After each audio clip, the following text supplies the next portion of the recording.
Hello বন্ধুরা, welcome to my YouTube channel রাখির কিচেনে সবাইকে স্বাগত জানিয়ে আজকে একটা রেসিপি তোমাদের শেয়ার করতে চলেছি।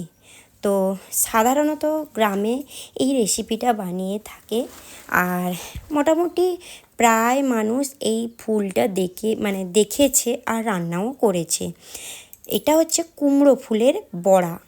তো আজকে আমি কুমড়ো ফুলের বড়া রেসিপি তোমাদের শেয়ার করব। আর এই রেসিপির পুরো ভিডিওটা দেখার জন্য তোমাদের কাছে অনুরোধ রইল। তো আজকের রেসিপি কুমড়ো ফুলের বড়ার ঝোল। আজকে একটু অন্য ধরনের রেসিপিটা বানাবো, তাই তোমাদের সঙ্গে না শেয়ার করে থাকতে পারলাম না।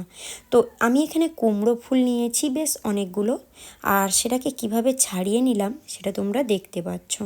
তো বাইরের আঁশগুলোকে তুলে দিয়েছিলাম, আর ভিতরে ওই ফুলটা কিন্তু ফেলে দিতে হবে। আর ওই ভিতরে কিন্তু পোকা থাকে, একটু ভালো করে দেখে নিতে হবে। আর ফুলগুলো প্রত্যেকটা ফুল ভালো করে দেখে পরিষ্কার করে এগুলোকে ধুয়ে নিতে হবে। এই যে ভালো করে ধুয়ে নেওয়ার ফলে এগুলো ভালো করে এইভাবে হাত দিয়ে কিন্তু ম্যাশ করে ভেঙে নিতে হবে কিংবা কুচিয়ে নিতে হবে। আর আমি এখানে নিয়েছি এই যে কাঁচা লঙ্কা কুচানো, রসুন বাটা, আর নিয়েছি ধনিয়া পাতা কুচানো, আর কিছুটা নিয়েছি চিংড়ি মাছ, আর কিছুটা পেঁয়াজের পরিমাণটা একটু বেশি রাখবে। আর এখানে কুমড়ো ফুলটাকে ভালো করে ধুয়ে এইভাবে কুচিয়ে নিয়েছি, কিংবা এই যে যখন ধোয়ার সময় কুমড়ো ফুলগুলোকে হাত দিয়ে চটকে নিতে হবে। এরপরে কি করব, চিংড়ি মাছটাকে কিন্তু বেটে নিতে হবে। আর এখানে আমি নিয়েছি ডাল, এটা হচ্ছে খেসারি কলাই ডাল। এটাকে আমি ভিজিয়ে রেখেছিলাম 1 ঘন্টা। তো চাইলে কিন্তু এখানে মসুর ডাল, যে যেমন ডাল এখানে ব্যবহার করতে পারো। খেসারি ডাল কিংবা মসুরের ডালটা খুবই ভালো লাগে, তার সঙ্গে একটু বেসন দিলেও ভালো হয়। যেহেতু আমি এখানে খেসারি ডাল নিয়েছিলাম, তার সঙ্গে নেব চিংড়ি মাছ। খেসারি ডালটাকে ভালো করে ধুয়ে এটাকে পেস্ট করে নিতে হবে। আর এই যে খেসারি ডালটা কিন্তু এইভাবে আধো আধো পেস্ট করতে হবে। এখানে জল দিয়ে পাতলা ব্যাটারের মতো করবে না, এইভাবে ঘন করে মোটামুটি আধো আধো পেস্ট করে নিবে, সেটা তোমাদের দেখিয়ে দিলাম। এরপরে পুরো ডালটাকে আমি পেস্ট করে নিয়েছি। আমি এখানে 3 থেকে 4 কাপ মতো ডালটা ভিজিয়ে রেখেছিলাম। আর এরপরে কি করব, চিংড়ি মাছটাকে আমি পেস্ট করে নেব। ব্যাস, চিংড়ি মাছটাকেও এইভাবে আমি পেস্ট করে নিয়েছি। এরপরে সব উপকরণগুলো আমি ভালো করে মাখিয়ে নেব। এটাকে কিন্তু খুব ভালো করে মাখাতে হবে। এখানে ধনিয়া পাতা কুচানো, রসুন বাটা, আর ওই যে ফুলটাকে কুচিয়ে নিয়েছি, আর কাঁচা লঙ্কা কুচানো, তার সঙ্গে আমি অ্যাড করলাম ওই যে চিংড়ি মাছের বাটা, আর অ্যাড করব ওই ডালের বাটা, খেসারি ডালটাকে যে বেটে নিয়েছিলাম ওটাও আমি অ্যাড করব। ব্যাস, খুব ভালো করে একসঙ্গে পুরোটা মাখিয়ে নিতে হবে। এই সব উপকরণগুলো ভালো করে মাখানোর পরে আমি একে একে সব উপকরণগুলো অ্যাড করব। দেব আমি হলুদ গুঁড়ো, ধনিয়া গুঁড়ো, জিরে গুঁড়ো, আর দেব আমি এখানে গরম মশলার গুঁড়ো, আর পরিমাণ মতো লবণ। আর তোমরাও চাইলে কিন্তু গোটা জিরে ব্যবহার করতে পারো। আর আমি এখানে কোনো গুঁড়ো লঙ্কা ব্যবহার করলাম না, কারণ আমি যেহেতু কাঁচা লঙ্কা কুচানো দিয়েছিলাম। কালার করার জন্য তোমরা গুঁড়ো লঙ্কা ব্যবহার করতে পারো, আর গুঁড়ো লঙ্কাটা আমি অ্যাভয়েড করে গেলাম। আর দেখতে পাচ্ছ খুব ভালো করে মাখিয়ে নিয়েছি। এরপরে কড়াইতে পরিমাণ মতো অল্প একটু অয়েল দিয়ে দেব। অয়েলটা যখন গরম হয়ে আসবে, একে একে বড়ার শেপ দিয়ে বড়াগুলো ভেজে নিতে হবে। প্রথমটা একটু ভেঙে যাবে, আঁকা বাঁকা হয়ে যাবে, ভাজতে খুব অসুবিধে হবে। পরপর বড়াগুলো ভাজতে ভাজতে খুব সুন্দরভাবে বানানো হয়ে যাবে। তো বেশি অয়েল না খেলেই ভালো, মোটামুটি অয়েল দিয়ে বড়াগুলো খুব সুন্দরভাবে কিন্তু এইভাবেই আমি হাত না লাগিয়ে একটা চামচের সাহায্যে সুন্দর করে শেপ দিয়ে দিয়ে এই যে বড়াগুলো বসিয়ে নিচ্ছি। কোনো রকম হাত না অ্যাড করেই আমি বড়াগুলো বানালাম। আর উপর থেকে হালকা করে একটু অয়েল দিয়ে দেব। এরপরে উলট পালট করে বড়াগুলো ভেজে নিতে হবে। তো অনেক মেয়ে মানে অনেকে ভাববে আমার ভিডিওটা দেখার পরে এই সব রান্নাগুলো আমরা গ্রামে সবাই পারি, তাই না? হ্যাঁ, তবুও যারা যারা এই রেসিপিটা দেখোনি কিংবা মানে বানানোর চেষ্টা করছো এইভাবে, তো যারা মানে বাইরে থাকে এরকম কিছু কিছু মানুষ আছে এইসব রেসিপি চায়, তাই আমি তাদের জন্যই শেয়ার করলাম। যারা যারা এই রেসিপিটা জানো না কিংবা এটা বানাও না তাদের জন্যই এই রেসিপি। কারণ সাধারণত গ্রামে এই সব রেসিপি কিন্তু বানায়, আর আমি তবুও গ্রামের মানুষ বলে এইরকম একটা রেসিপি শেয়ার করলাম। অবশ্যই ভালো লাগলে তোমরা আমার পাশে থেকো, যাতে আমি নতুন নতুন আরও ভিডিও আনতে পারি।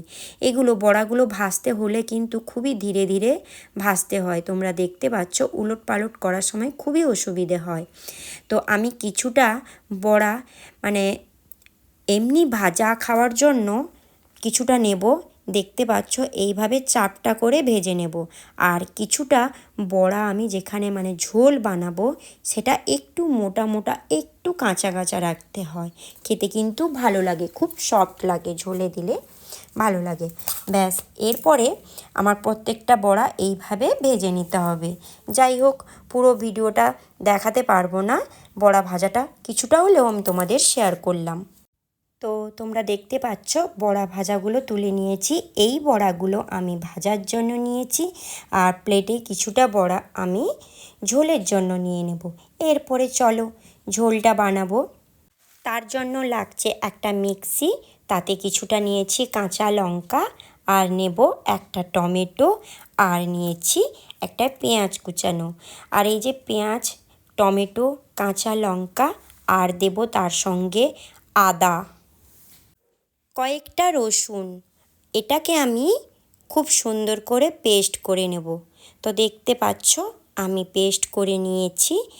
আর এটা ঝোল বানানোর জন্য লাগবে সাধারণ কয়েকটা মশলা দিয়েই আমি এই রেসিপির ঝোলটা বানাবো।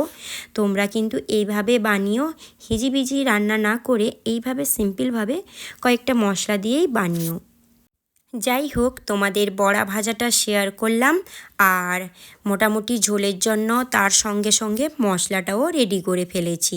ব্যাস, এরপরে ঝোলটা রান্না করা যাক, তাই না? চলো। ওই কড়াইতে আমি নিয়ে নেব পরিমাণ মতো সর্ষের তেল।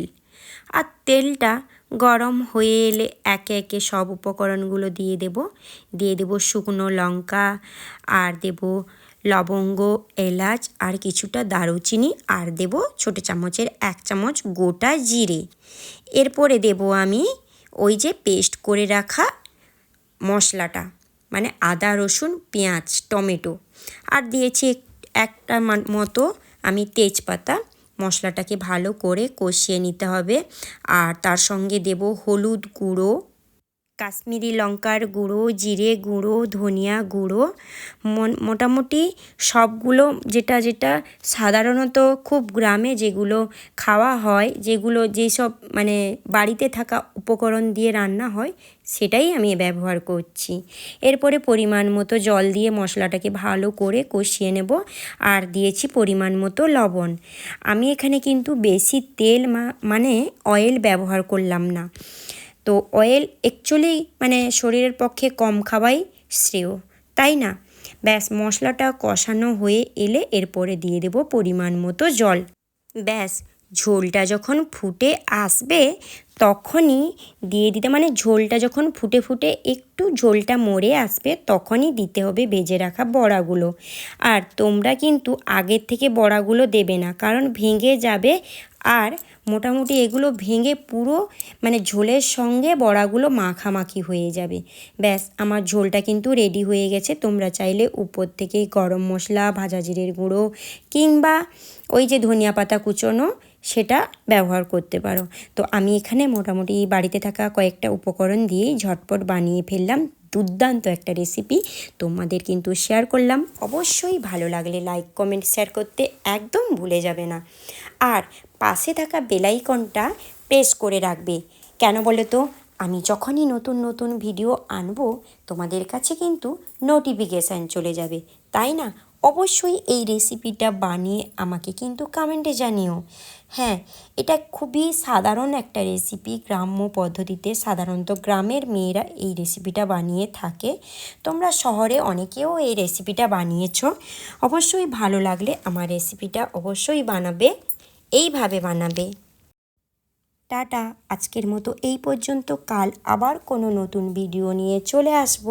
ততক্ষণ তোমরা ভালো থেকো, সুস্থ থেকো।